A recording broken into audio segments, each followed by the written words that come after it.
Good evening, everyone. We have two meetings this evening. We will begin with the Timnath Landing General Improvement District Board meeting for Tuesday, November 18th, 2025. Here's Garcia, will you take the roll? Yes. Chairperson Robert Oxmacher. Present. Co-chair Luke Wagner. Here. Board member Jeremy Holt. Here. Board member Bill Jenkins. Here. Board member Lisa Lake.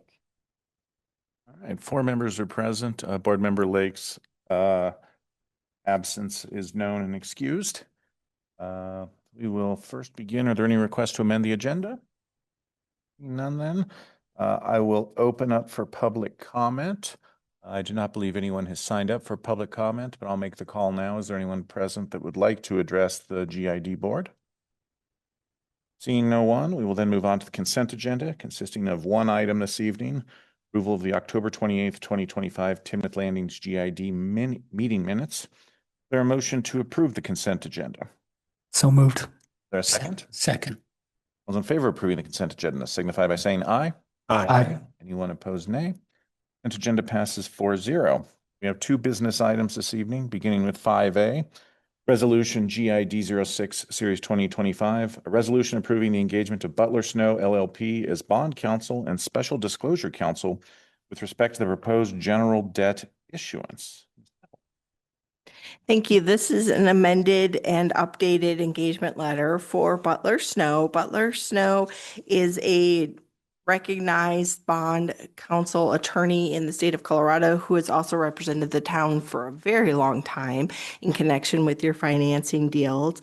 And the town did approve engagement, well, through the GID, did approve engagement of Butler Snow in connection with an upcoming bond issuance by the GID last June. Since then, the structure of the bond issuance has changed and become more complicated. So they have submitted a proposed revised engagement letter with an updated cost. And some of the reasons why it's more complicated, first of all, we're anticipating to have both a senior and a subordinate debt to be issued. And we are also proposing that the amount of the debt be higher, and it's also proposed to be a public offering.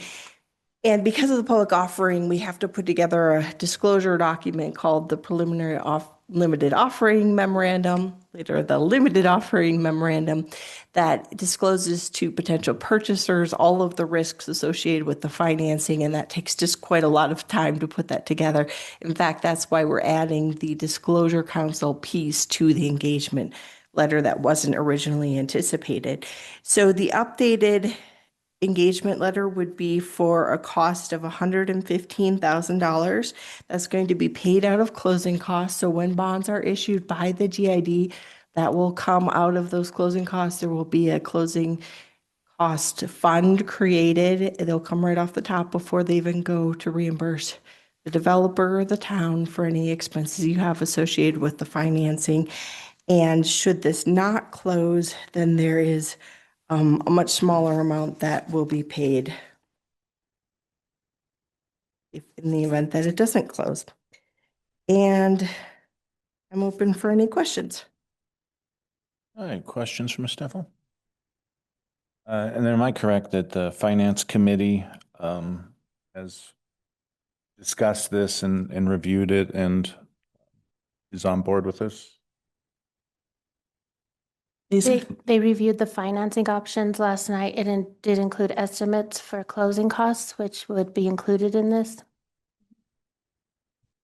The reason for going to the public market as opposed to private placement, is that just the size is increased, or is the GID getting a better rate by going public? It's based on our financial advisor consultant, UMB's recommendation. Due to the size and the complexity, we feel like we would get better interest rates if we went out to market. Okay. Thank you. Any other questions on this?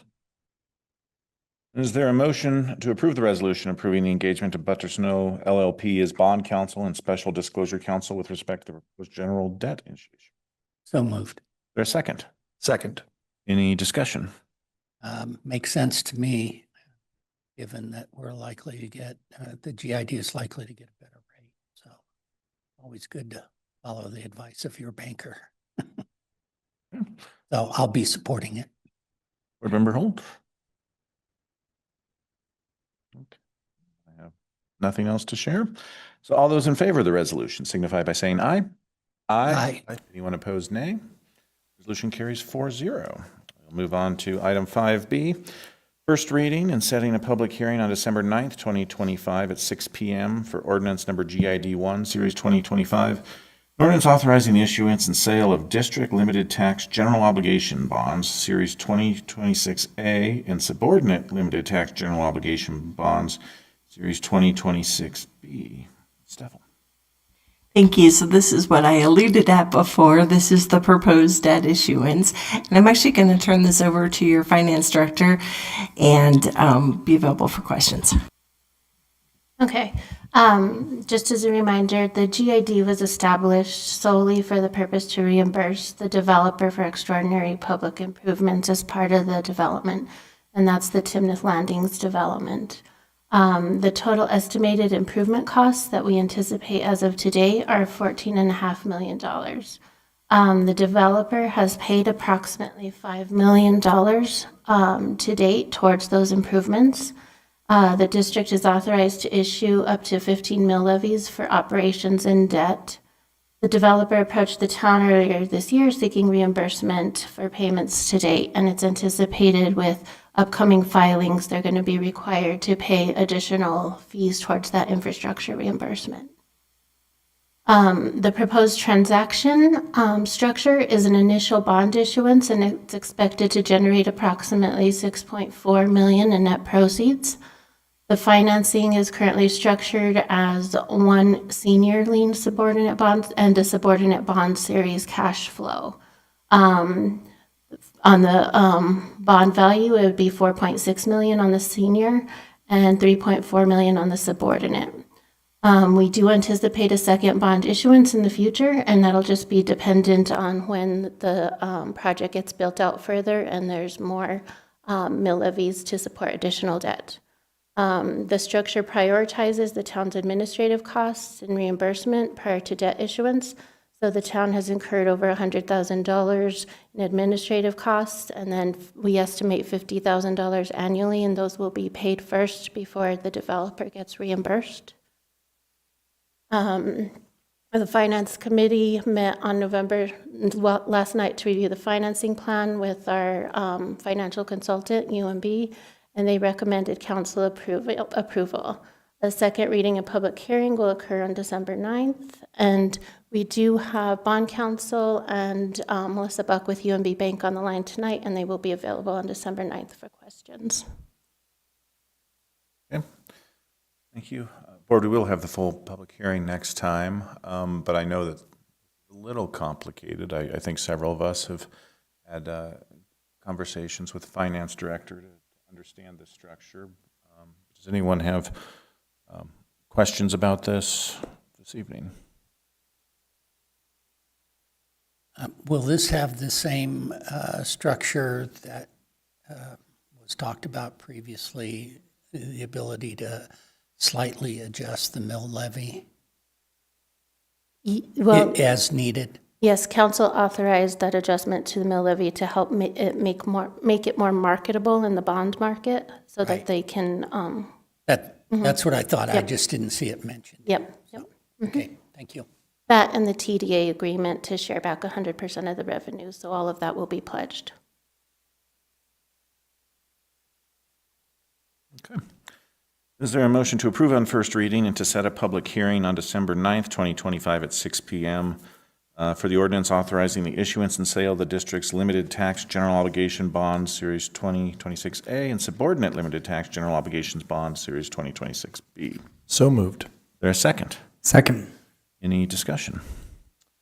Yeah, I would say, sitting through this on Finance Committee last night, I want to say thanks to both Lisa and Melissa. A lot of questions, as the mayor alluded to. It's complicated at times, but I think we're in the right hands with Melissa and her team supporting us on this and getting a better understanding of all the inner workings. So Had a good chance to look through this, and I feel confident.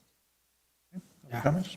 Yeah, I'm just going to echo what Jeremy said. So also want to thank the Finance Committee. I think there was a couple of requests to bring forward on December 9th. So I'm looking forward to that, and we'll be supporting this first reading to bring forward on December 9th.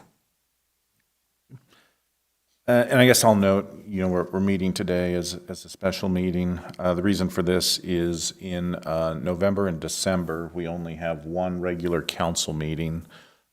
This wasn't all ready to go in our last council meeting in November, but we wanted to have this meeting today so that we could get the first reading done and then set the public hearing in December so that this would all be in place for the first of the year. Correct. So if anyone's wondering why we're doing it this way, that's the reason there. Any other comments? Okay. Then all those in favor of approving on first reading and setting the public hearing on December 9th, 2025 at 6 p.m. signify by saying aye. Aye. Anyone opposed, nay. Passes 4-0, and we will be back on December 9th, 6 p.m. for a public hearing on this. I believe with that, we can adjourn the GID board meeting. And I will now call to order a special Timnath Town Council meeting for Tuesday, November 18th, 2025. Peters Garcia, will you take the roll? Mayor Robert Oxmacher, Present? Mayor Pro Tem Luke Wagner, Here. Councilmember Jeremy Holt, Here. Councilmember Bill Jenkins, Here. Councilmember Lisa Lake. 4 council members are present. Councilmember Lake is absent, but that was anticipated and excused. This is a special meeting. We went ahead and called this essentially because we were already here for the GID board meeting, and at least one of the land use code amendments has a statutory component that we wanted to make sure that we got in compliance with the statute as soon as possible. So with that having been said, are there any requests to amend the agenda this evening? Okay. I will now open the floor for public comment. If anyone would like to address council this evening. Nobody has signed up, but I'll ask if there's anyone present that would like to address council. Okay. And seeing no one, then we will move on to regular business. We just have one item this evening, which is item 4A, first reading and setting a public hearing on December 9th, 2025 for an ordinance amendment to the land use code. Director Robinson. Mayor, council members, thank you. I do want to take a moment to kind of recognize this is an unusual process that we typically run through a land use code amendment. Typically, we like to bring that to our planning commission first and then to council for a first reading to establish the second hearing date. Mayor, as you so eloquently stated, that this is because of the holidays and the necessity to get some things done before the end of the year. We kind of ran into some challenges on scheduling meeting dates. Originally, this was tentatively scheduled for a planning commission meeting. With that said, I have some dates listed up there. So again, tonight is the first reading that you're considering to establish the hearing, second reading on December 9th. The Plan Commission then would hear these land use amendments at their meeting on December 2nd, and they will make a recommendation to you regarding those amendments at the second reading on December 9th. If we were under a normal circumstance, tonight would have been a Planning Commission meeting. Then the first time that you would have seen this would have been at your December 9th for the first reading, and then it would have been in January 13th before the second reading. So we would have fallen behind a little bit on the state compliance, so that somewhat of the necessity to bring at least the one land use code amendment, given the opportunity to have the special hearing tonight. So thank you for doing that. There are 2 items, land use code amendments that we're looking at. The first one is Senate Bill 24005. This was adopted back in, I believe, March of 2024. This really gets into some water conservation measures, looking at prohibiting non-functional turf. So that's basically turf that is not being used for active play fields or other purposes. It's just something pretty to look at and throw a lot of water on. So the state is requiring that this be in place and adopted by January 1st, 2026. Apologies for not bringing this forward sooner than that. The state was required to comply with this, so all state properties and other state entities had to comply with this last year, so it's been in place for those entities for about a year. Really, this bill is focusing on addressing impacts climate change, increased water demands, and limiting specific uses of water-intensive grasses and plants. The second amendment is looking at prohibition against gated communities. Historically, prior to the prior land use code actually did have a prohibition against gated communities. We had a recent preliminary plat where there was a discussion about inclusive nature and connectivity of our neighborhoods. There was some conversation about bringing a land use amendment forward. So this is again part of the first reading to consider more clear specification on not allowing gated communities. While the code doesn't specifically state they're allowed, this makes it very clear if it were approved that they would not be allowed. So with that, I would be happy to answer any questions. Thank you, sir. Recognizing that next we will have the Planning Commission consider this, and they will provide their feedback, and that we'll have a full public hearing in December. Any questions on these two items?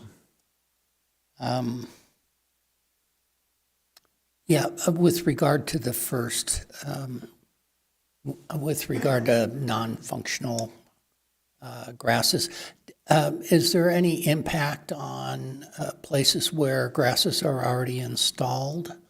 No, this is not a So it's only new construction? It's not retroactive, so it'd be under new construction. Now, it gets a little bit different for public facilities like medians and things where state and local owned properties, so that's something we'd have to look at. So one of the areas, particularly in some of the new developments that we're looking at, the tree lawn, the spaces in between the sidewalk and the curb, the median areas, those are areas that particularly we're looking at. It's not going to impact backyards, private property, but that's the areas that typically where community development, we're seeing the impact of those mandates, requirements. Okay, thanks. Councilmember Holt. Just a quick question on the gated communities. This is for new development, correct? And actual community. So if I was to buy a piece of land that wasn't in a community for whatever reason, and I wanted to put a gate at the end of my driveway, does this fit into that mold, or does this eliminate gates, period? It would not eliminate gated on the sense of an individual property. It's a larger subdivision, multi-platted subdivision. Okay. I think there's a provision about lots larger than 35 acres. So, yeah. Awesome. Thank you. Any other questions? Yeah, just one. Why did it get left out? Do we know? I have no clue. No clue. But it was in there previously. Yeah, I suspect often when you do a repeal and replace, there's some pieces of the old code that probably Just don't make it, yeah. Yeah. Okay, thanks.